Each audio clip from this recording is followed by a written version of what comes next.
All right, so when you hear Dodge van, what do you think of? I mean, are you thinking of 1970s shag carpet? Are you thinking porthole windows in the back? Are you thinking 3 on the tree, maybe? Things certainly have changed in the 21st century, as you're about to see. Have you ever heard of a Dajiban? It's literally a Dodge van that underwent a kind of, I don't know, JDM sex change? I'm not sure how to describe it, but you just have to see one in action. And I'm talking on the track. We're talking drifting. It's really cool to see. We'll show you a video of it. Our guest today is the right guy to explain all things Dajiban. And if you like what you see, stick around because we can explain how maybe you could do it and how to support mental health at the same time. Welcome, Luwin Kwan. Yes. You're the guy who knows everything about Dajiban. Okay, that's... Am I saying it correctly? That is, you're saying it correctly. Okay. That's an overstatement. I'm not the guy that knows everything. Well, in this room, you're the expert. Okay. Okay, good. All right. Fair enough. Well, the other thing I should say, too, is that because I watched it last night for the first time, I really didn't know anything about this role, but I saw the video, and you were on Larry Chen's YouTube channel, and it was really fun to watch, by the way. Yeah, Great job on that. What was it like? Because I know he was like kind of like tripping out because he was driving it, driving something like that for the first time. Was he really like kind of like tripping? Was he nervous or? You know, Larry, he wasn't nervous. He was excitable. I think it's very different than what he typically for sure tests and drives. You know, it's a lot slower. It's a lot more vague. Bouncy, bigger. Yeah. So it's one of those where, I don't think he knew. You know, I think you don't really know what to expect until you actually are behind the wheel, bouncing up and down, touching the surfaces and whatnot. He seemed a little nervous, actually. That's what I thought. That's what I thought. So for anybody who doesn't know, like me, there's still a lot I don't know, obviously. Dajiban, what is it? How would you describe it to somebody who has no clue like me? So how I would describe it is a mid-90s to early 2000s, that generation. So Dajiban, first of all, is the literal pronunciation of how the Japanese pronounce Dodge van. They break up the Dodge, Daji, and then ban, right? And so how I would describe it is an American full-size Dodge van with a Japanese tuner twist. That's how I would kind of describe it in a nutshell. So the JDM sex change thing was pretty damn close. Pretty damn close. Okay, yeah. JDM transitions. Transitioning, yeah. Right, it's like mid-transition, though, because they have identities of both still. Okay. So it's just confused. I love it. So, okay, so they go through this transformation, if you will. What is it that changes? I mean, what do you change on the van to make it performance-oriented, I guess? Well, I think touching a little bit about how I heard of it originating was that they had a surplus of these vans on different military bases in Japan, and they were getting them, scooping them up at auction and whatnot too, transporting their motorcycles to the racetrack because it's so easy just to throw on a ramp, roll your bike right up there, don't have to worry about it being outside or whatnot too. And as crazy and wild our Japanese, tuners are, they're like, hey, why don't we toss these vans on the track and have some fun since we're here, type of thing. And that's kind of what I heard of how it started. And, seeing the videos, reading the articles, I started noticing it was a lot of suspension and brake mods, as well as like the wheels and tires, the overall aesthetic.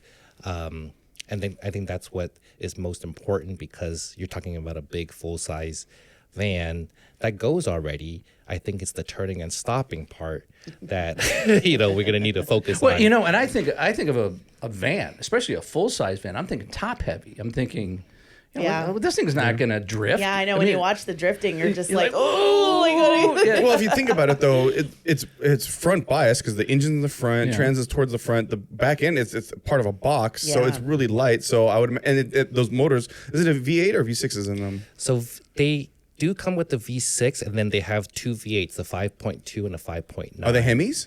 They are Magnums. Oh, okay. So they've got plenty of torque, so it shouldn't be hard to get those wheels to spin, which I'm sure the Japanese guys, when they first discovered it, was probably like, ooh, torque, because, let's face it, most Japanese motors don't produce a lot of torque, right? So, and it's funny because I think in the video that you were on with Larry Chen, you talked about how, like, Noriaro had it on his channel. When Christina had mentioned that she wanted to bring on the show, and she had mentioned Dajiban, it took me back to when I was like in, I don't know, high school, because I watched an old, like, it might have been a best motoring or option video where they actually featured it, and it caught me off guard because I'm used to seeing Skylines and RX-7s and Hondas on these these videos, these popular videos that were in the 90s on VHS, and then I saw one with Dajiban, and I'm like, what the hell is that? So it kind of took me back. So I was, it's kind of cool. It's like there's someone still doing that stuff because you rarely see them out. Out here. Really so it's kind of cool to see that. I think even Larry Chen said it was like something that was Americanized that turned Japanese, and then Japanese it came back to America because you're living it here in America. So you're right. It's got both identities. Right. And going back to the top heavy thing, it looks so ridiculous when you watch these videos, or when you even think about the notion of it, going sideways or going around the track. But in reality, most of the weight is down. It's a frame, and then the actual part, the shell, is relatively not that heavy. So and it is lowered too. You can tell that the suspension's been dropped a bit on these things. So so the whole center of gravity brought down lower. So what is the approximate weight on yours, or in general? A pig. That's 4,000 pounds, 4,500. I think it's like 45. Oh wow! Okay, Yeah, that was a good guess. I said 4,500. Pretty good guess. And what about horsepower? What approximately? What? Not enough. Yeah, I was gonna say Never enough. Yours is the 5.9. With the 5.9, you're looking at like 230 horsepower. Okay. But it's a torque you're looking for. It's a good low end torquey motor, and it's a popular motor with the Magnum. If you really want to dive into it, which I haven't had the chance yet, there's a lot of go fast parts for that motor. There's a lot of good aftermarket support because it does share the motor with the Dodge Ram truck. I think the Dakota ran it as well. So during the mid to late 90s, the Magnum was fairly reliable motor too. It's a stout motor. Has anybody done a Hellcat swap? See, people always ask that. Just do a Hellcat swap. I think space is the issue. Sure. It's a van, so the setup of the motor is really interesting. Where you open the hood, you see the front half of the motor. There's a lot of good room, right? But then the bulk of the motor is behind the doghouse cover. Yeah. So you're hugging the trans-tunnel, aren't you? Pretty much, yeah. So but no one's done it yet that you know of. Not yet. Okay, because not that you need to be the fastest van out there. I'm sure it'd be scary, but why not? They do it to all kinds of other things. So Right. I keep in touch with a few of other Dajiban kind of builders here in the States, and there's one guy that did an LS swap. Oh, so that's kind of unique. So how many guys are here in the U.S. doing it? Guys, gals? How many? Any idea? Yeah. A handful, probably, right? Because I think I've only seen yours, and I know Rory owns one, but I don't think I've seen any other ones. Yeah, I think that's part of the appeal is that there's not too many. And when I first got wind of this, I was doing some typing Dajiban in the USA or whatever, and nothing came up. So I'm like, this needs to be done here. This needs to happen. So as I started, finding my van and started building it, I had people reach out to me and we kind of connected. I joined a few Facebook groups. So I would say there's maybe less than 2 handfuls. Oh, wow. Okay. Of ones that are dedicated to, I think, the whole thing with the style, with the mods and that kind of stuff. But it's big in Japan. Yeah. Yeah, it's a big. They have pretty big. They have an event every single year called the D1 Grand Prix. For the Dajibans? Yeah. They have D1 for Dajiban? Yeah. That's cool. They do that. So there's one, I call him the Dajiban guru. His name is Abe-san. So he actually has a shop, and all the Dajibans literally go to him, and he'll post about all the different things he's working on. He's like the pioneer of this. So in the article in Road and Track written by a journalist named Sam Smith, he actually went and interviewed him. And it was really cool. He got a picture of Abe-san wearing a Mopar Dodge shirt. And I think the name patch on it said Diane or something. It was super just on point with the vibe he's going, where I love it's it. just ridiculous. Let's not take ourselves too seriously, have fun. Yeah. And he's the one that I think pioneered fitting the RS Watanabe wheels on it.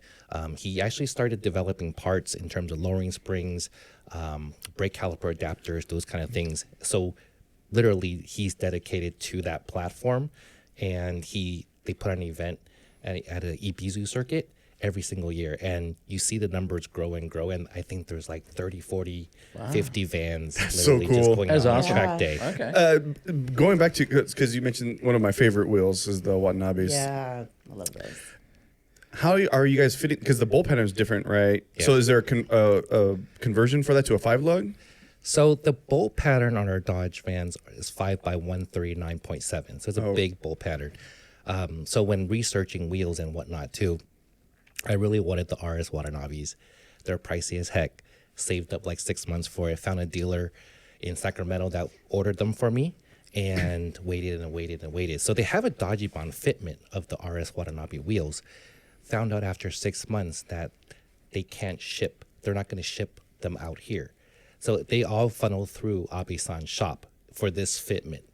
So I found a friend that spoke Japanese, found his number, rang him up. Nicest guy ever. Obviously, the lot got lost in translation or whatnot too, and he was very polite and courteous about it. But long story short, he doesn't ship the wheels overseas, so I had to scrap that idea, and then kind of just pivoted. The whole notion of it is I wanted to be inspired by that, but I also didn't want to try to copy every single thing. Try to put a little Twist on it. Twist code. Yeah, Like yeah. even my Instagram name, SoCal Dodgy. Like, how do I incorporate SoCal culture, connecting with local businesses? And I actually found that Rotiform. It makes a very similar style wheel, and you can get them custom with the bolt pattern and the offset that you needed. So I pivoted and contacted them, and they're a SoCal company based out of Compton now, and hit them up, and yeah, got some two-piece wheels Cool. made. So you didn't convert your lugs. So you have the stock Dodge lugs, Right. and he just has the wheels for that. Did Abe-san say why he wouldn't ship them? He didn't say why, and I think it's one of those where, I mean, I think culturally they're so polite and courteous still, and I didn't want to, like, maybe I need, I just think want to it's- build that connection in the future. It's Yeah, just so yeah. ironic to me because you're using an American vehicle, you put your Japanese parts, but you won't ship any of the Japanese parts for the American vehicle back to the U.S. Yeah. I just find that dynamic very interesting. It could be as simple as it's just a pain, like anytime you get into import, export, and so on. I mean, from an administrative standpoint. It could be, but these tuner guys, I've known quite a few of them. They're kooky guys. They all Oh, yeah, have, yeah. They base everything off of principle, not just finances. Because what financial responsibility does someone have to fixing one of these up? That's ridiculous. True. So I don't think it's a financial thing. It might be something a little bit more like, I want them to stay here because they're born here. Maybe, who knows? I don't know. Yeah. That's why I ask, because their reasoning is peculiar to me. So. Throw some Kragers in there Yeah. and say, hey, I'll throw some Krager wheels in there. That takes away the JDM factor for sure. I forgot to tell you this, but my old neighbor used to import the Dodge vans to Japan. Ooh, okay. Yes, and I didn't even know it was a thing until I started seeing all these Dodge vans in our parking lot at our condo, and I was like, "What is?" And so then I ended up talking to him, and he was like, "Oh yeah, I import them over to Japan," and he was like, "I try and do 1 or 2 a month," which surprised me because I thought that was a lot, but yeah, he said he did that for like 15 years. And you see more and more ones that aren't like military. I saw a few on his Facebook page recently, and they had like a school district, the decals rubbed off. Oh, that's cool. And I actually saw another one that was, I don't know if you guys remember the old airport shuttle called Primetime. Yes. It was, Yeah. Oh, it was yeah. maroon burgundy with this white lettering. So it was in that color with the Primetime. Kind of like, it was obviously faded and whatnot Yeah. too. And I'm just like, how did these fans end up? Adds a little adds character to it. But I was Right. just gonna say, I wonder if they keep it like it's the American patina. You know what I mean? Right. Like, I wonder if they keep stuff Yeah. like that because of the whole style of the Americanized Dodge. Yeah, because it seems like everything over there they want to be Americanized, and then over here we want it to be more like Japanese, and so it's Right. just funny. It's different. Yeah. Be different than everybody else. Yeah, I think you hit the nail on the Yeah. head, is being different. Yeah, absolutely. Is like we're gonna adapt it to become our style. Like even the JDM cars that come over here, there's a slew of guys that try to keep it all JDM authentic here, but you're seeing more and more these days. It's a JDM car, but they're putting American parts on. I mean, I have a a Lexus SC300, which might be a Soarer in Japan, there is no Japanese parts left on it. Like every part that's in that engine, because it's all high horsepower stuff, it's all built here in the U.S. So it's like there's more U.S. parts on it now than there is Japanese parts, because I wanted to go fast in that car, but I based it off of a JDM type of car. So it's, I think it's especially with the internet, you get the mixing of those cultures. Before, when you only had option magazines and hyper revs and stuff like that for the JDM stuff, people just said, I want to stick to completely JDM.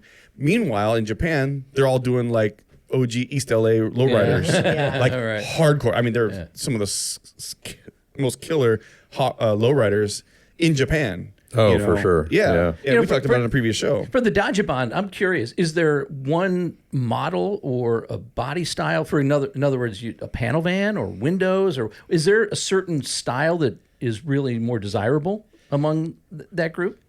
It really depends on personal preference. It came in a passenger configuration with windows, and that was the one I actually wanted, was because, at that time my kids were relatively little. I have 2 kiddos. I think they were like 9 and 7 at that point in time. So I didn't want to shove them in the back of a cargo van, pop out at the school pickup line, and have to answer to law enforcement, right? No, I wanted something. I wanted a passenger one with the full interior. Okay. So it did take a little bit longer to find, because the ones that were more easily available on Craigslist and whatnot too were the work vans, the panel vans that have no interior, that's just bare metal and whatnot too. And then Stalker vans. pretty much the white, Never trust those. I thought those were the FBI vans. Well, the surveillance vans, right? van, yeah. I mean, yeah. Little radar dome up on the top. Was it hard to find? It was. Really? It took around a year and a half. Oh, wow. For me, just casually browsing Craigslist here and there to find, because either you find ones that are work vans that had stripped down interior, beat up, or you find the school ones, the school district ones. But oftentimes there was a CNG model, the compressed natural gas model, and I'm like, I don't want that one. I want mine to rumble and whatnot. And then they have 3 different wheelbases. They have the short, they have the medium, which is the one I have and the one I wanted, because proportionally I like that one the best. And they have the maxi, which is the extended wheelbase. The church. Yeah. I went to summer camp in those things. Church camp. Yeah, that's where the butt sticks out. I mean, you can actually so see the wild. extension on it. It's The crazy. rear overhang is just it's like out the an back. extra car. Yeah. Right. Now, So was there a Ferrari touch to this? When I was watching that video last night, I'm like, did I see a Ferrari caliper? I mean, talk about that, because I thought for a second there was like I caught that too. a fleeting Yes, moment there of, was. you're I saw it, freaking yeah. insane here because we're talking American, Japanese, and all of a sudden I see Ferrari. Right. So all this stuff, like all these little things add to the lore of it. And for me, I think part of the build process was the experience of connecting with people that are crazy enough, or finding people that are crazy enough to try things with me. Obviously, I'm not a fabricator. So I'm like, if I need to fit certain brakes or certain parts, I'm going to need some help. And it took a lot of cold calling. But speaking of the Ferrari brakes, that was something that was featured in the articles, in the videos. And I was like, that's so cool, right? Like, how do you fit the Ferrari brakes like on a van? And the more there's no specs, I was trying to dig up pictures of like, can you just show me the backside so I can see how to fit them or whatnot too. So it's actually just the caliper, because they found, I think probably Abe-san did a lot of test fitting research or whatnot too, and he found that the caliper actually fits the rotor pretty well. Okay. But you have to fabricate a bracket for it? So that's the thing, right? So blindly, I go on eBay, find a Ferrari dismantler out in Michigan, ordered a set of calipers. Calipers came out, so stoked to like test fit them on the car. I had messaged a few of the Dajiban pages I followed, and they're in Japan, so I think there was a language barrier as well too. And one guy said, "Oh, direct fit." Those are his words in the Instagram message. Wow. Direct fit. So I was so excited. The package came. It's gonna be easy. I pull the car up, pull the wheel off, I'm like, wait a second. These bolts go this way. My stock bolts go this way. I'm like, direct fit? How? That's definitely a loss in translation there. Yeah, right? Like maybe direct fit with Abe-san's bracket or whatnot, Yeah. right? Yeah, So I was like, and then, but I was like, hey, if it's been done somewhere, there's a chance that I'm gonna Figure get it it out. done. And I kid you not, I probably cold called like maybe 10, 12 fabrication shops. Went in person with the brakes. It's like, hey, can you guys? What kind of reaction did you get when you walked in and said, "This is what I'm thinking about doing"?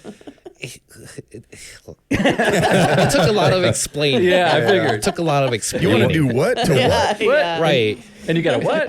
And then oftentimes it's one of those things where it's like, I'm a single dad on a limited car fund budget, right? So it's not like I'm gonna be like, here's 30 grand, transform my car, Make type it of thing, work. too. Yeah, so I'm kind of like, this is a small little project, can you guys take this on?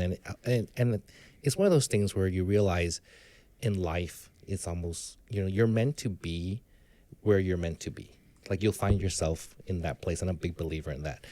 Found a shop down in the OC, and I walked in, and this guy, one-man shop named Christopher Parr, CP Customs.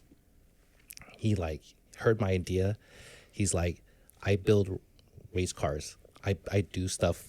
I fabricate this kind of stuff. This is the type of project that It's a challenge he was looking for, right? Right. So it almost became a passion project for him. That's cool. That's great. Yeah, What a that is match. great. So he got it done. Yeah, that looks So, cool. did you fit it to the stock rotors? Are the stock rotors pretty large? Yeah, they're a decent size. They're like 13-ish. Okay. And then I literally took the caliper. I took my stock line. I took it to Hoseman and then said, hey, I need a custom line that fits this So you got braided caliper. lines now? So I got... That must have made a huge difference in stopping the car It or the did. truck or It- the van, I should it say. did. Sorry. Car, truck, because, van. I was so inspired by these, when I got the van, I was already running 100 miles an hour. I was like, let's go. Let me take it up to Angela's Crest, whatnot too.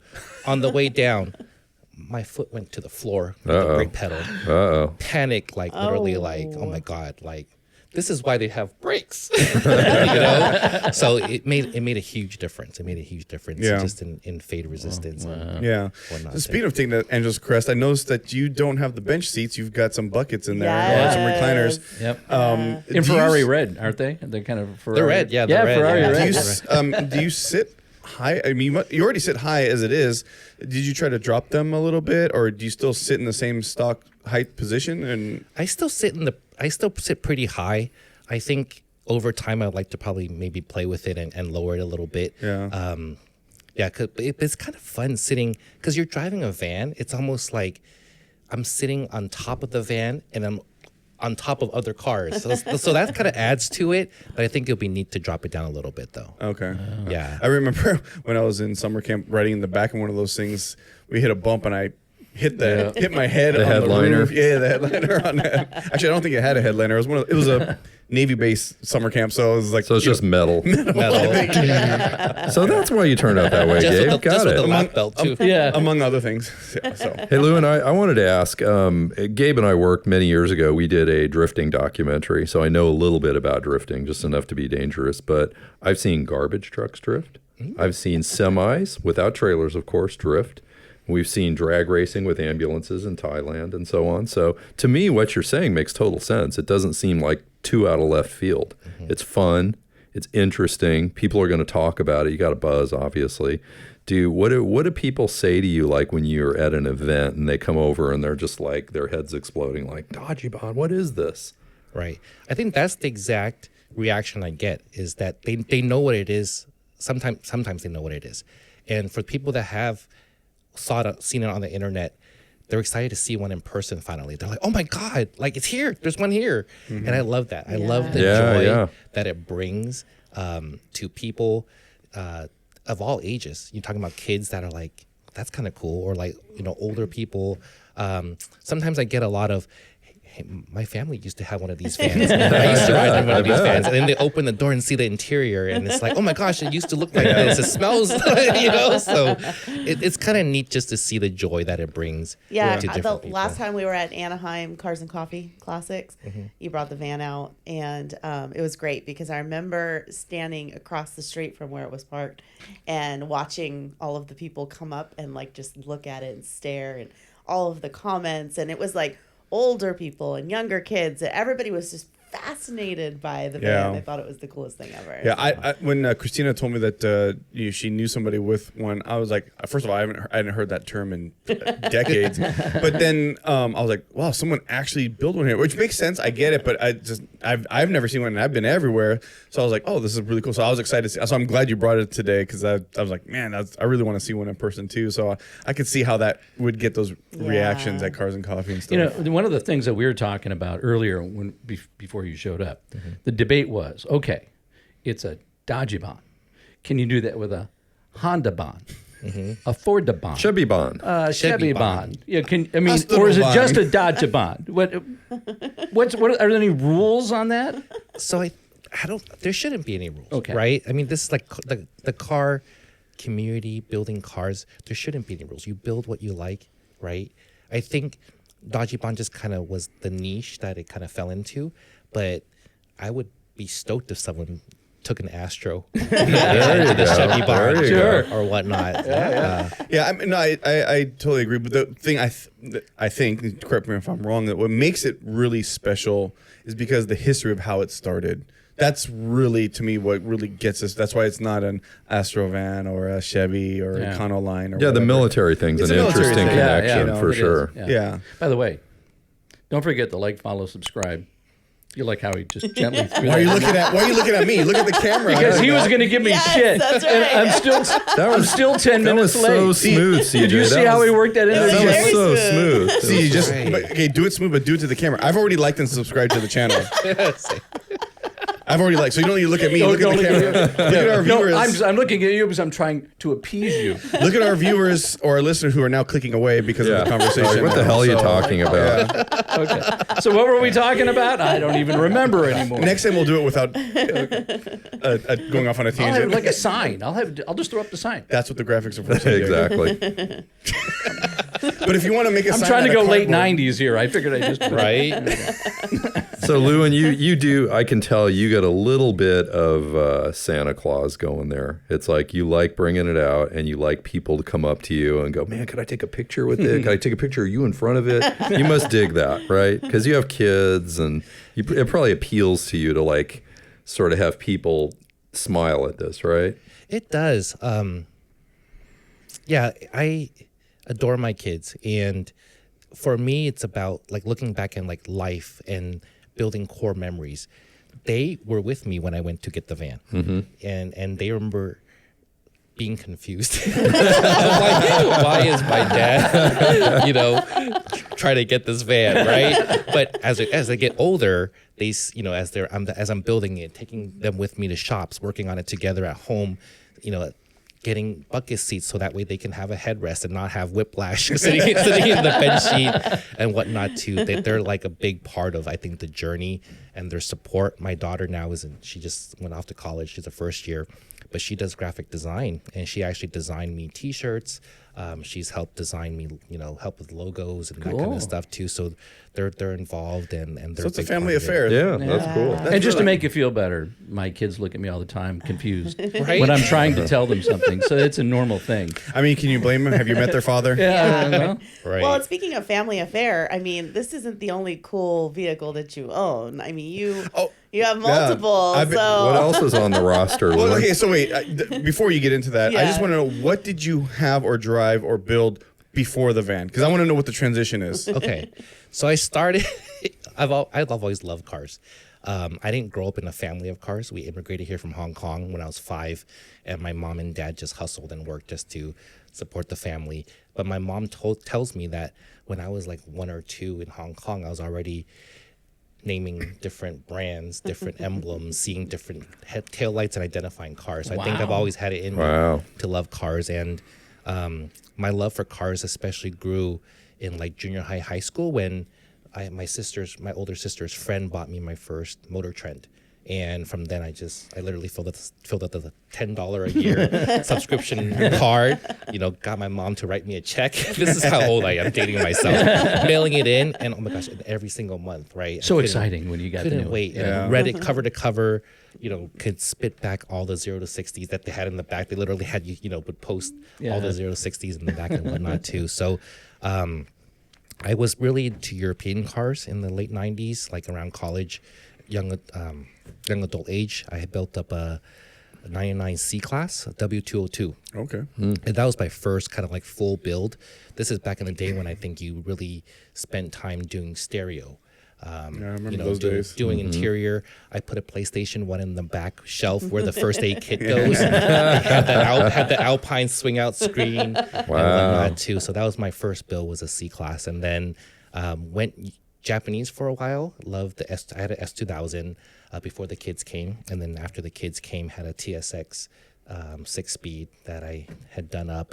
But they were mostly like my daily drivers. The thought of owning multiple cars, it was just wild, right? And then I started thinking, like, how do I play with cars, but on a budget, right? And Craigslist was like the go-to, which is, you know. And so the van was the second project that I did that was outside my daily driver. I actually had a 1990 big body Mercedes 420 SEL that I picked up from a guy that was going to sell it to the junkyard that weekend. And I had always wanted that big body Mercedes, because back in the 80s and 90s, when you saw someone driving that car or sitting in that car, you're like, they've made it. That was the baller car. Or they're a drug car. dealer. I mean, come on. It was going to the junkyard? The guy was going to sell it to the junkyard. Yeah, so I love how like all these have stories. It's not just about, hey, I'm going to go to the dealer and write a check and drive off with a brand new car and that's it. Like these are like finds. These are like the right connections. Saves. You saved it. Yeah. I mean, I drove it from Santa Clarita back home.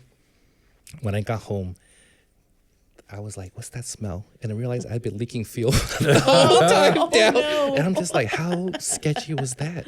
Man. Right? How Wow. sketchy? Gabe, you have an experience that parallels that, don't you? Damn, Dan. I got an elephant memory, right?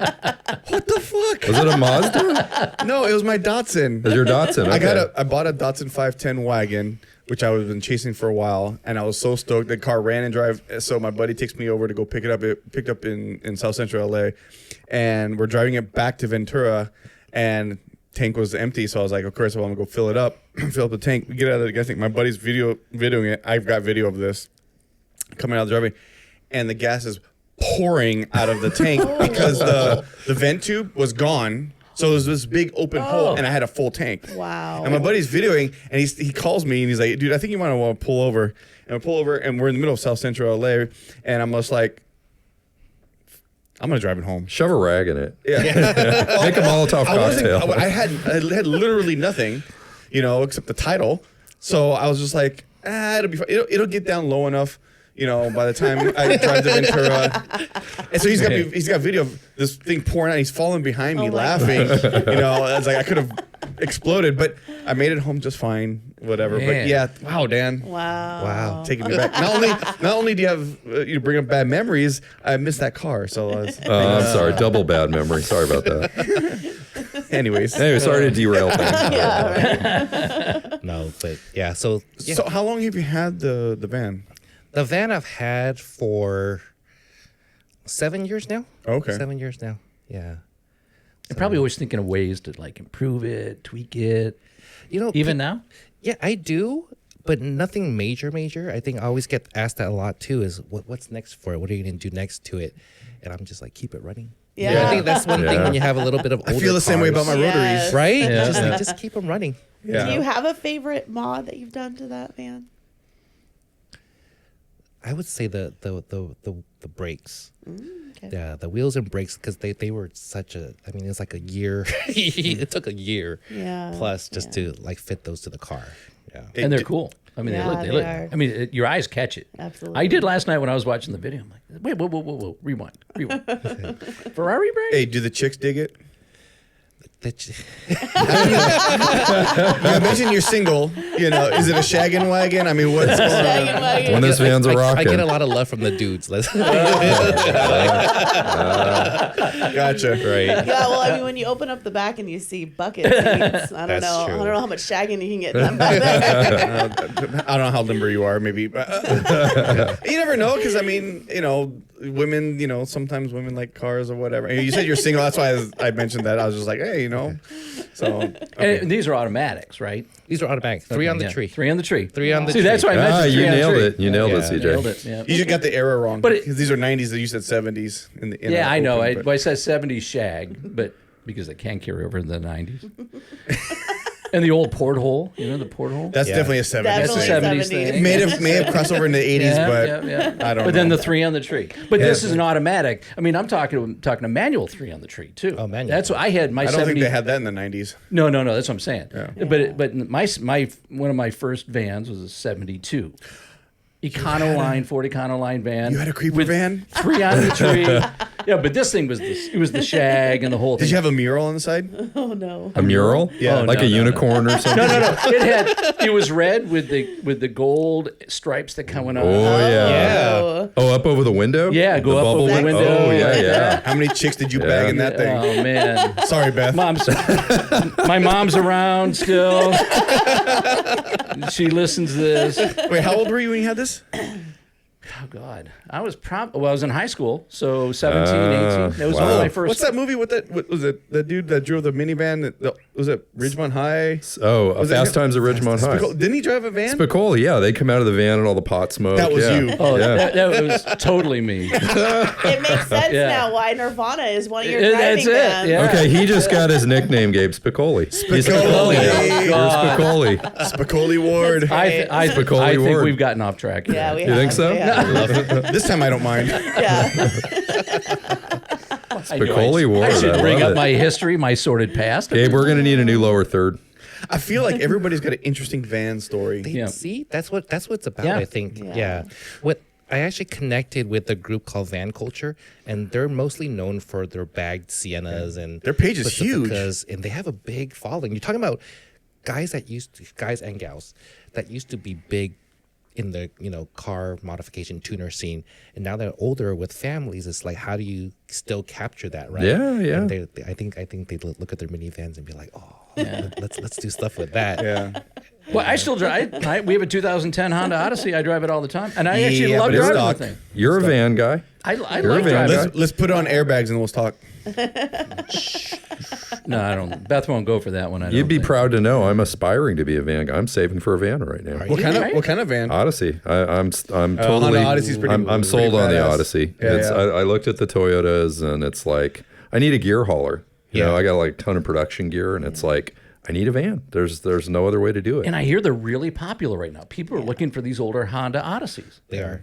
I mean, I've had people walk up to me at the gas station and say, "Hey, look, if you ever want to sell it, I'm glad to hear that and see that. I see it too, because I feel like the SUV kind of killed the whole van, the van God, life. SUVs. And look, gag. I like the SUVs for obviously for the utility reasons. It's like part truck, part van, part whatever. But it's really, really hard to beat a van. Yeah. It's really hard Right. for the functionality, and then obviously the aftermarket tuner side of it is pretty cool too. Yeah.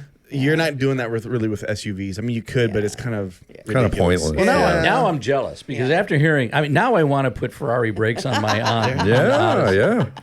Let's just lower I got to it, keep dude. up. Yeah. Well, there's a tuner named Bizimoto. Oh yeah. He has the 1,000 horsepower Odyssey. Oh, Like you're geez. looking like blown. You're looking. Wow. The grill is gone because his intercooler's too big. It's just like you see that. Just the tires are going up in smoke. I'm just. CJ, Yeah. CJ, forget Yeah. building that Corvair in the back there. Let's build your Yeah. Odyssey. Yeah. I guarantee you we'll get more likes. Sorry, Corvair I mean, guys. really. You know it's true. They have nice power, just stock. Yeah. It's I mean, got they really got a K series motor in it. Yeah. I mean, it's like it's the new. You don't have to Chevy, do a K swap. It's It is like a the K new Chevy swap. small block for tuner guys. It's It like could it's be a cheap the horsepower new car. West of Tulsa touring van. Yeah. Yeah. With like a wrap on it. Right? West You Tulsa definitely wrap. gonna need airbags because I'm not cruising in nothing Yeah, if it's right? not lowered. Yeah, thank you very CJ, much. I I'm want glad the you said mural that. though. I want the mural. I want the West of Tulsa mural on the side with all of us. You know, right? when we do our road trip, He's been we're going to talking take the about this for a minivan, long we're going to time. put West of Tulsa on it, and we're going to go. I feel Special- like this is going to special turn livery. into National Lampoon's Vacation, and you're going to be Clark. And I'll be Chevy Chase. That's right. Oh boy. I'm going to be the dead grandmother on the roof. I mean, I think I am the oldest. So. I'll be cousin Eddie. Shitter's full. I'll follow along the side in my 240. You didn't think it was going to get to this, did you? No, yeah. Hey, this is what bands do. It brings up They memories. bring people right. together. Okay, so getting back to that, Yeah.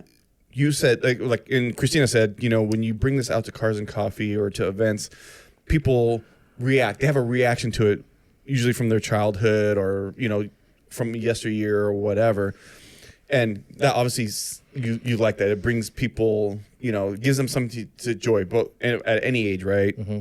So it seems like there's a side to you that's about that. There's a human connection. This is not just about cars. This is not just about your van. You're trying to, I don't know what it is, connect with people and brings some joy to people or spark some kind of emotions out of people. That seems like a mission of yours. Yeah, people are what it's about for me. Like when I think about the car community, and I love the car community here in Southern California. It's huge, but it's also small and intimate. You go to different car meets and you see familiar faces and whatnot. So for me, it's about people. The cars are really cool, but they're secondary to me. I love connecting with people.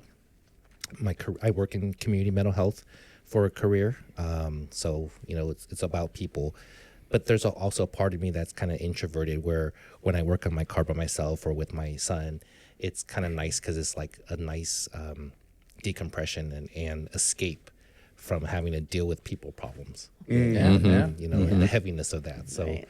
it's kind of nice to kind of have both sides where there is such a beautiful, opportunity for connection, but also you can retreat and just enjoy the solitude and, So it'd be fair to say you have an emotional connection with your van. It's not just a piece of machinery. Like you're connected with it, right? Like you think about it.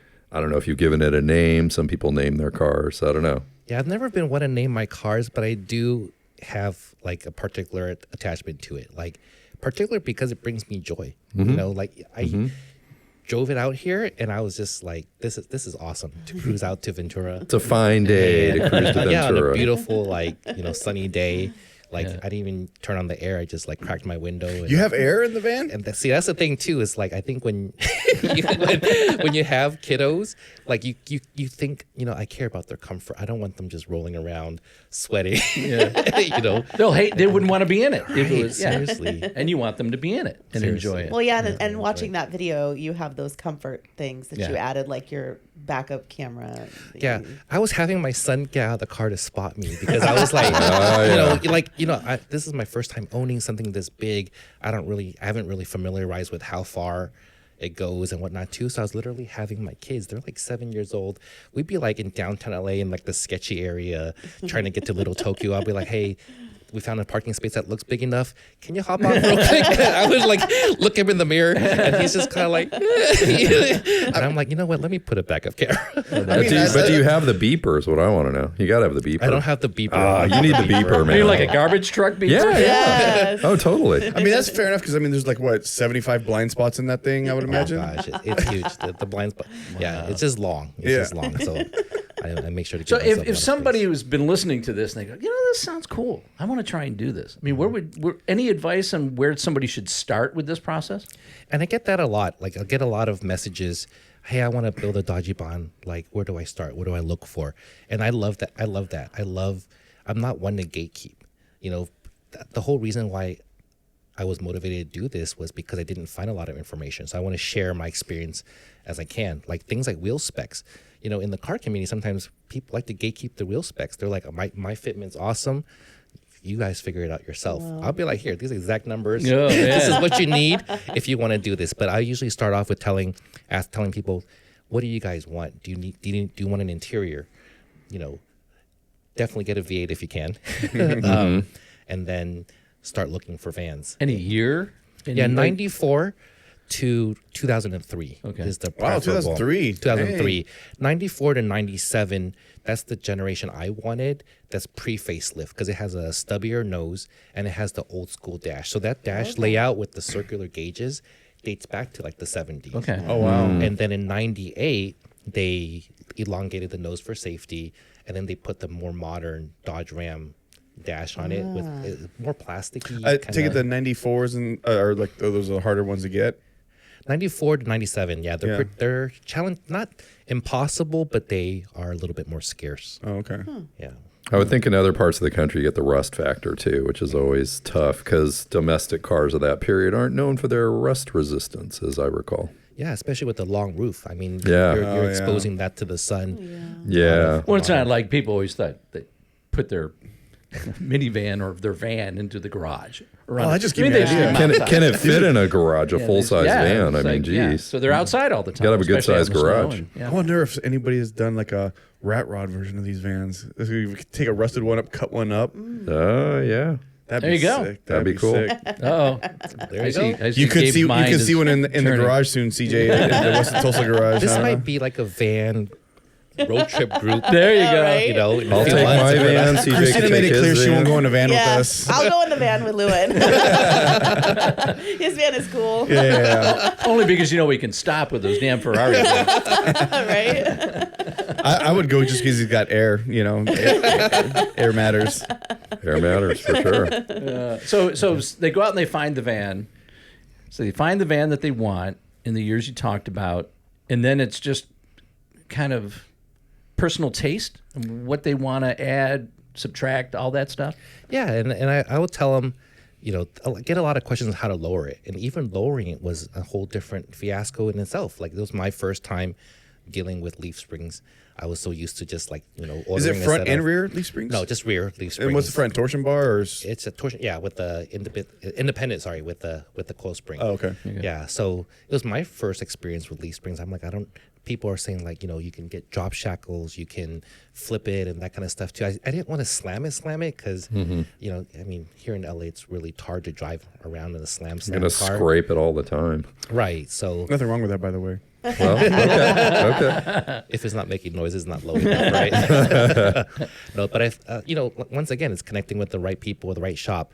Found a leaf spring shop in La Puente, and they actually were able to walk me through the process of how they would lower it, and they were able to take apart the whole leaf pack and de-arch each individual leaf, so you get a nice, Wow. significant, A little drop. flatter. So there are no parts to do. It's a complete custom deal when you're lowering one of these things. Right.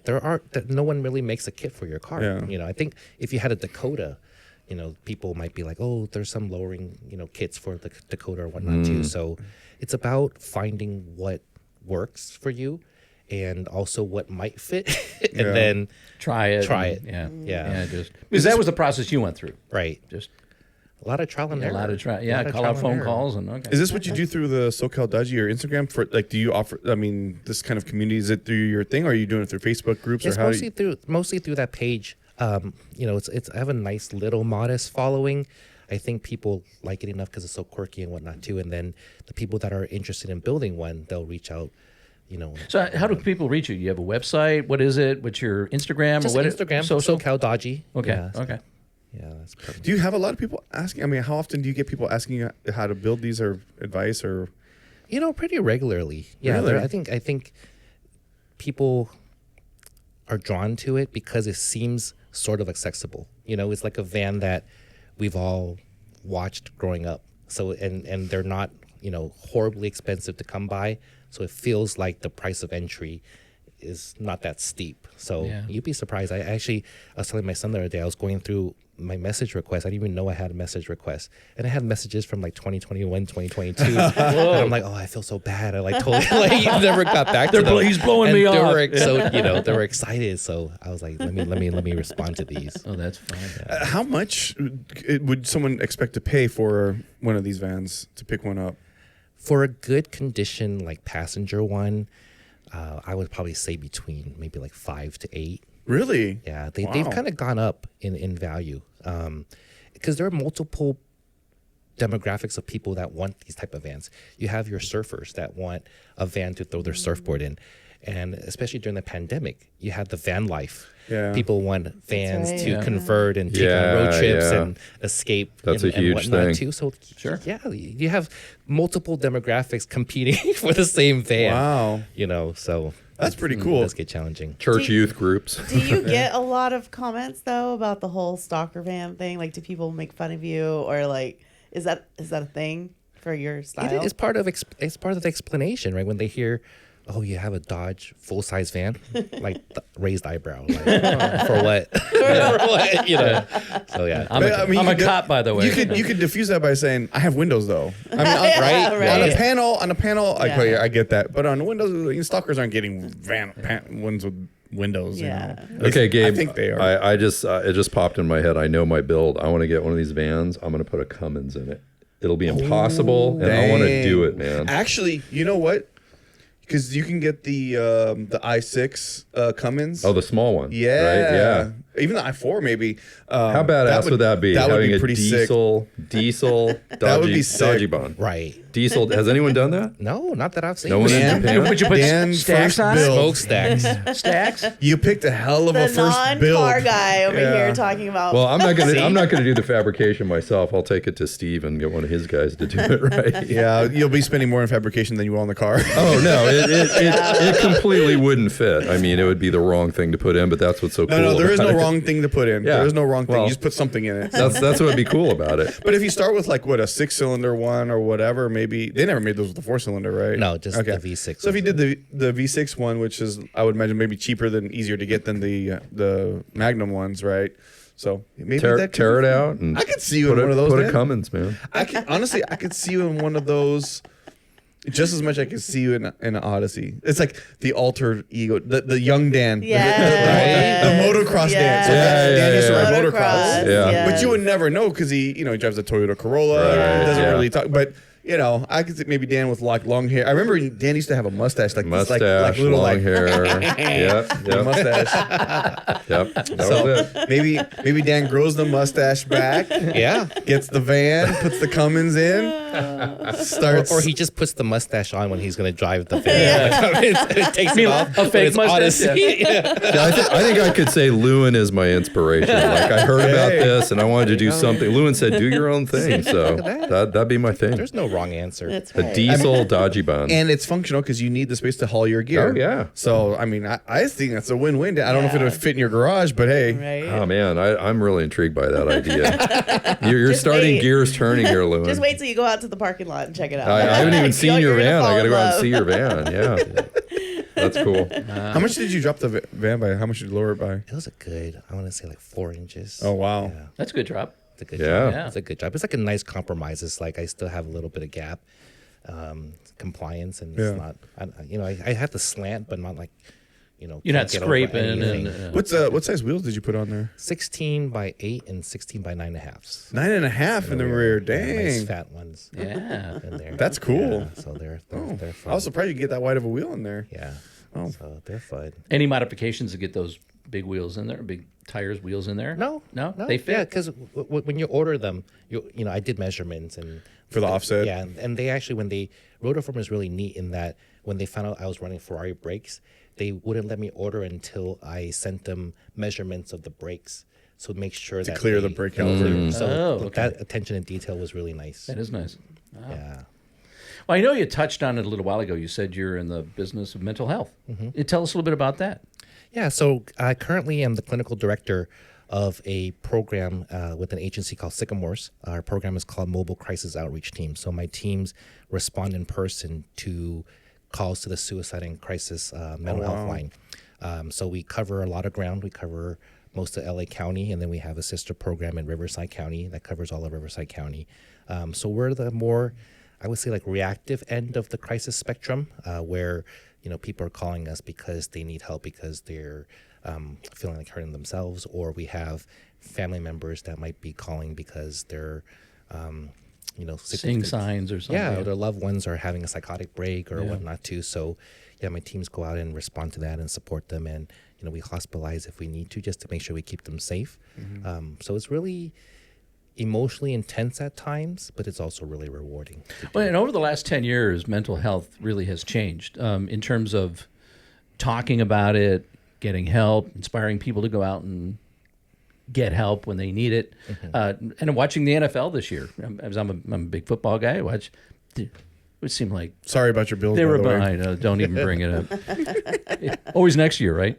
How many times have I heard that? But yeah, there was a lot of mental health advertising throughout the NFL this year, and I think it's a very good thing. That's one thing with the new generation now. It's very, I notice young people today, they are very open about it. Whereas in our generation, even Gabe's generation, Christina's, it was sort of like on the DL. You didn't really talk about that. So I think it's a healthy thing. It's great.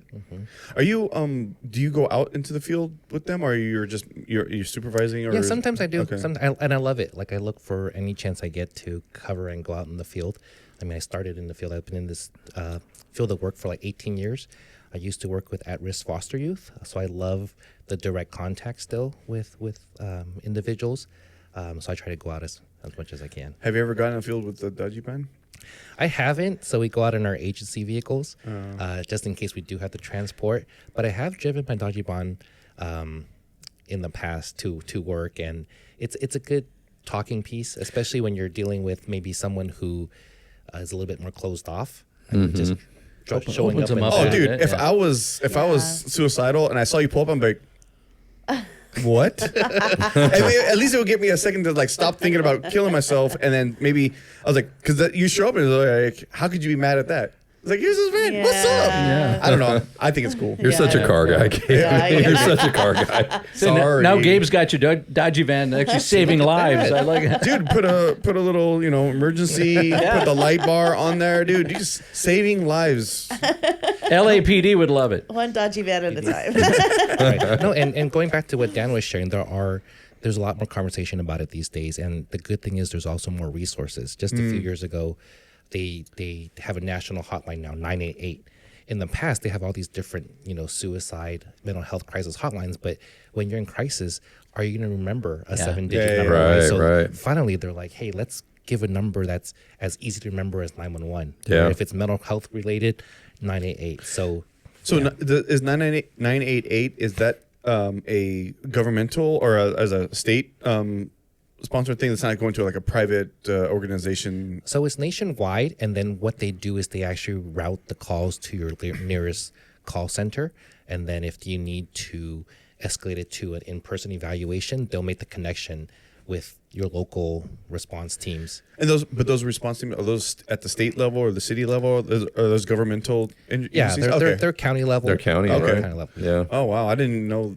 Well, we did one stuff of the like things that. I like that over the last 10 years, again, I think a lot of, I wouldn't say a lot of, but, and you might have a better sense of this, how many police departments have actually started really working closely with mental health experts when they go on certain calls. They'll actually take them with them. And that wasn't something that used to happen. It was that they would leave it up to the cop to be the one who's supposed to, deal with the mental health of whoever they're dealing with. Right. That's changed. Yeah, that's changed. So a lot of individual police departments have their own mental health unit where they pair up a uniformed officer for safety with the clinician. Right. Because they're finding that, 2 officers responding to a mental health call might not be the most appropriate when you have a mental health clinician. The thing with those, I hope they continues to grow, because I'm finding that a lot of those teams only operate during business hours, Monday to Friday. And you and I both know that mental health crises don't discriminate at what time of day or what, Right. or whatnot Yeah. too. So. Oh, that's a good point. Well, all right. We're thinking about minivans. Not minivans. No. Vans. No, you Vans. can, but Not you can mini. still do the minivan. Minivan You can do or this full on a size, minivan, yeah. right? You could do, you could. See, I got permission, so I can do this. I can We stick can Ferrari brakes. Ferrari brakes, yeah. On the Honda minivan, on my Odyssey. You got a good candidate there, CJ. That way, Christina would be willing to ride with me. We should put it. Comment below if you think CJ should build this minivan or his Corvair. Yeah.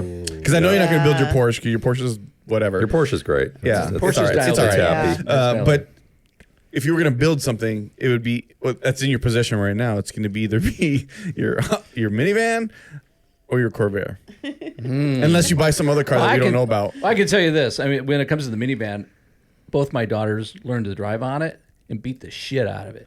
And it still runs. So and it's it still perfect. runs. So it's perfect for It's a build. half Bondo. It's perfect for a Oh build. my goodness. Emotional connection. Emotional Yeah, There you go. yeah, That's for it. sure. Yeah. If you have any interest in Swedish cars, I'm a big fan of Saabs. yeah. Let's Yeah. talk about I that have. for a second. That's actually how I met Luwin, was at a wagon meet at Auto Conduct. Wait, do you right? still Back in the have- day. I still have my Saab. That's like a forever car to me. Which one? Yeah. Which one do So you I have? have it's a unicorn. It's so beautiful. During the pandemic, once again, I was on Craigslist casually just typing in stuff I always thought was cool. Was it casual though? Sounds very calculated to me. That's true, huh? Yeah, I'm casual on Marketplace every night too. Yeah. No, that's what you got. That's what we tell ourselves. It's a great deal. It's, fell in our lap. Stumbled across it. Yeah. I typed in Saab, and it's a 2005 Saab 9.5 Aero wagon. Oh, yeah, okay. Oh, in wow. manual. That is rare. Oh, In manual. So I was like, Dang. oh my gosh. And then I saw that it was one city over. I'm like, oh my gosh, I have to go look at it now, right? So I went and looked at it. It was during the pandemic. So he literally tossed me the keys and was like, take it out. And then I took it out, had my OBD2 scanner, made sure there weren't any like major So you stole the car issues from with him? it. Right? I'm just kidding. No, but even that was fun. Like that was such an adventure too. Like looking up, the build specs, the build numbers of Saabs to kind of figure out how many of these did they make. They made 2 in my spec and color for that year. Wow. Oh, Is wow. it now? Is this the I didn't G? realize that. Is this the Wow. GM based Luwin, or this is So it's kinda a like Swedish car? It's like half. It was in that half. The generation after that, like the 9.3, they call it the NG new generation. That's mostly GM. Okay. This one does have some GM parts, but also So it looks more like a Saab, not like a rebadged Tahoe or something. It's, correct. It's, Yeah, this is okay. like mostly Saab. What motor's yeah. in that? It's a 2.3 4-cylinder turbo, Okay. Cool. On 5-speed or 6-speed? 5-speed. 5-speed. Okay. Yeah, so stock was 250. Mine's a stage 3 tune with bolt-ons, making probably around like 320. Oh, So it's a nice. good, that must scoot a healthy- little bit. for the mid-range. So Saab back then, their marketing was from like 30 to 70, we can beat a 911 turbo. So that was their claim to fame. And for those that have driven Saabs, like they all know, like from like 0 to 30, there's not much guts, and then boom, the mid-range hits, and you're Kicks having in. fun. Wow. You're having fun. Well, Beth had one. She had A Saab? she had a 900 turbo. Yeah, she had it when we lived in Phoenix, and she loved it. Of course, she has a steering wheel fetish. I think that's Yeah, what she she likes more does. than anything She else. But yeah, she loved that car. The problem is I was in the shop every 2 weeks. That was my only problem with that car. I loved it, looked good, but there was always something Broke wrong down a with it. lot. Yeah. Yeah. So we've had previous guests on here that, different car collectors, and we talk about the different kinds of car collectors, whether, you might be a Chevy guy, a Ford guy, a Citroen guy, Porsche guy. guy, Or gal. Jaguar guys. We know that those guys are Yep. very eccentric Yeah. and unusual. What are the Saab guys like? Guys and girls. What are they like? Give us the Saab Be gentle. personality. Yeah, be gentle with They're yourself. very down to earth. If you want to go stereotype, right? They're the college professor, Yeah. Okay. accountant, very like safe, middle of the road, kind of person. But I found that the community is really just down to earth and really nice people. Yeah. Really helpful. I've always thought they were cool, and I didn't really quite get it until having one.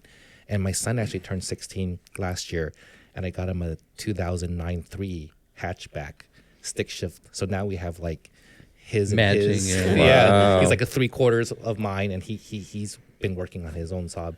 And we have these conversations of like, wow, like Saabs are like so weird, but like so cool and over engineered, and you don't quite get it until you're in one, Yeah. you own one, and then it clicks. It's just like They are cool. They are cool. Yeah, I always they are. liked the Yeah. Saab. My very limited interaction with Saab owners was, they knew the marketing campaign very well, because it always says that, it's born from jets. I'm like, and Wow. I mean, 'cause I always thought Saabs were good-looking cars. I always thought that. Never knew anything about it. Didn't know how fast they were. Whatever. Was never really interested. But I rarely ran into a Saab owner. And I've heard the stories about maintenance and all that stuff or whatever. But And I think some of the Saabs, just from my experience, if you got Saab was a hit or miss car, because if you got a Saab that was perfect, it would never break down. It was bulletproof. It was like a tank. Nothing would ever go wrong I have with yet it. to hear that about a Saab. Yeah. No. There are people who have them that really have never had a problem with a Saab. Then you get the kind we had, where it was in the shop every other week. Well, Gives you most more people fun. had that. There was a lot of people that were in that. If there was somebody who had a perfect Saab that never broke down, we should have them on the show, because they're probably unicorns themselves. or they're liars. Or the liars. Yeah, there you go. I might go with that one. Our Saab owners liars. Well, they stopped selling in the U.S. when? In Early- 2011. I thought they Okay, went. I thought they went out of business, not just the U.S. Right? No, They're- they stopped selling, I think, in the U.S. Do they stopped still selling- exist? They still exist. Yeah. I think they do. Didn't the have a- Chinese buy them? Like some Chinese company bought Geely or someone bought them? I or think there's financing from Chinese, but from what I understand, the Saab as a company, they still have like military contracts and. Oh, and that okay. kind of But they stuff don't make too. passenger They went cars back to anymore. jets. No more passenger No more cars. passenger Okay. cars. I have a cool story about his wagon though. Recently, we went to the Brecky Car Club show. It was our 5-year anniversary, so they had this massive show, and he came out with his son. They brought both cars and they parked. Like, you were right in the middle of it too. You were like right there, but it was so cute because I saw one of my random buddies and we were talking, and he was like, "So, what's your favorite car for today?" I'm like, "Oh, I'm not sure." This we were talking. I was like, "What about you? What's your favorite?" And he obviously didn't know that I knew Luwin. We were standing across from his car, and he was like, "It's that Saab wagon right there." Like he was so enthralled with it, and I was like, "Oh my god, that's so cute! I can't wait to tell Luwin that." Like, so one of these random people actually think that his car was the coolest car out of all the cars that were there. There was Lambos, Porsches, Ferrari. There was all kinds of cars there, but That's his funny. wagon. Well, you don't was see the one. Saabs. No. Well, it's a good thing that Helm's not here anymore, because Helm loves wagons, but loves Saabs. He'd be Yeah. all over Yeah. you right now. So if he watches this show, he might be hitting you up on Instagram. Well, hopefully he liked and subscribed. Yeah. Hey, can we have you back on the show? Yeah. You have to do it like this. How long have you had the Saab? I've had the Saab for 4 years. Okay, and that was your first Saab, and My first Saab. I'm first. have you had any problems with it? Yeah, for sure. I've made good friends with the Saab mechanic. He's on my speed dial. His name is Hung. He's like, yeah. So I call him. I'll be like, hey, like, it's making this noise. I'll kind of describe it. Can you describe what kind of the problems were? I'm curious to know what the problems are with the Saabs. the problems are pretty much standard across the board, like in terms of like the coil pack going out. And instead of having individual coil packs, they have a whole cassette. People carry a spare. They're known Sure. to go out ever so Really? often, so they can actually carry a spare one in their car, things like that. And it's an older car, so typical things like vacuum hoses need replacing, coolant hoses need replacing. So nothing that's been catastrophic or out of the norm. When it says problems, I expect these things from a 2005 car. Right. If I had time to overhaul all the hoses, I would, or just wait until they go out and then replace them. But that's not out of the ordinary of what you would expect from that car. So I wouldn't say my Saab experience is like all tainted and they get a bad rep. These are just And it helps that you've got one that's so rare. I would imagine you probably had a little more patience for that car just because of what it is, right. than if you just had some regular old Saab that you were dropping big money into. Right. Yeah. Yeah. I think all Saabs are pretty rare Yeah. these days. These though, days, just like- yeah. Yeah. Saab wagon. I mean, That's Yeah, rare. I don't think that's I've ever definitely seen one in rare. person. That's And what year was that definitely one rare. again? It's 05. That's right, 05. Yeah, it's funny because my wagon's an '05, and my Legacy has the exact same horsepower too. It's tuned at 320. So we might have to do like a little lineup or Wagon, something. Ooh. wagon run. Light it up. Sounds like a challenge But right actually, there. I've driven in your car. He took me for a ride in his car one night. That car is fast. It felt fast, even as a passenger. Usually, like when you're driving. Did it feel like a jet? Possibly? Yeah, Right. Because I don't even if you know this or not. They're born from jets. that's right. There are touches in the interior that are aviation inspired. Yeah. For Yeah. example, like things I had never really understood until you get one and you're like, this is cool. Like how the dashboard and how the center, like everything's like angled towards the driver. Even the dome, the little light is like a airplane light. It's like circular, it swivels, and then the fasten seatbelt sign, the chime and everything is like Is your ignition Yeah. in the center there by the brake? the keys right here. Right? Oh, that's in cool. In the Yeah. middle. Yeah. Yeah. So That's very very So it's a Swedish. unique experience. it's a very unique experience, and you see how much the engineers that designed and built this car, I think, really had a passion for what they did. Like it all makes sense when you have it and you start understanding it. Sure. I mean, it sounds like you're ready to be a rotary owner, because that sounds like something I have to deal with. He's conditioned. Yeah. I think for me, I do research, but for me it's like when I go in, I'm like I'm gonna be all in. Like there was a period of time when I was looking for a Crown Vic police interceptor, and I was gonna like make that into like another Japanese kind of inspired thing. Luckily, I didn't go down that rabbit hole yet. But my whole thing is kind of like I need to kind of pace myself because I would have all these weird stuff if I had the chance to. Well, if you do that, let us know. I want to watch that build going on. I'd like to know how to pace yourself because I have. Yeah, right? Yeah. I like how you threw in yet in there when you were talking. Maybe. It's on the roster. All right. Well, it's been a pleasure to have you on our show today. We really appreciate it. You brought the van, right? I brought the van. Yeah, the van. I I drove haven't the seen van it. out I didn't here. see it. we're gonna pull go take a up. look. We're Yeah. gonna go take a look at it. So I haven't seen it yet. So other than video, Yeah. but no, Luwin, thanks for coming. By the way, I have to admit, I told these guys I didn't know you had a last name. I thought you were like Prince and Madonna. I mean, I just Sure. kept everybody Luwin. talked about Luwin. I The was Luwin. like, does he have a last name? Everybody my- just knows Luwin. My by Luwin. performer name. Yeah. Can you sing? Yeah. No, I appreciate you guys having me. I think for me, even talking about mental health, I love how the different parts of my life can intersect. There was a time when, I had a T-shirt designed and was able to sell a few and donate it to an organization that supports survivors of sex trafficking. Oh, wow. Recently I did a T-shirt for suicide prevention. Was able to post it up on my car page.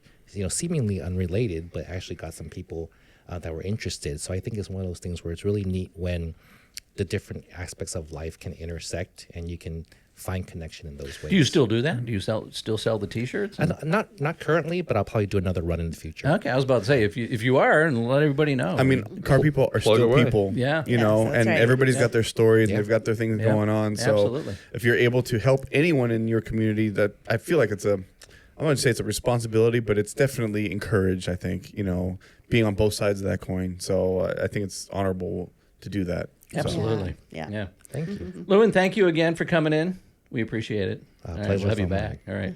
Thank you. All right. Thank you for watching, listening. Don't forget, like, follow, subscribe. We have our YouTube channel. You can also go to the westoftulsa.com and go to our tip line page. It's still the tip line. Still the tip line. All right. You have any ideas? You want to be on our show? Garage tour. We've got the garage tour Yep, thing we're doing going on garage now. tours So now, we've yeah. actually done a bunch of those. We have more coming up. We'll wait. go to you. We have one more. We have an addition to the studio. Oh, yeah. Is it right? Let's see what. To your It's left shoulder. Up, Left up high, shoulder. left shoulder. Up high, CJ. Up, Higher, higher. Higher. Lift your arm up. Left higher. shoulder. your left this way. arm. Yes. Up. Yeah, your left. couldn't- Your real left. Yeah, but you Higher, can't see it. CJ. No, we Higher. can totally Oh, see I see it. There Yeah, it it's is. up there. There it is. Hey. So what is that, Christina? What am I That pointing? is a chunk of the Irwindale drag strip. You talked about that in a couple shows ago. Yeah. Hallowed ground. That is hallowed Yeah. ground in our studio now. It's pretty Luckily, cool. she took it before they closed. She was the reason they closed. Out there with a jackhammer. All right. All right. Thanks for listening and watching. We will see you west of Tulsa.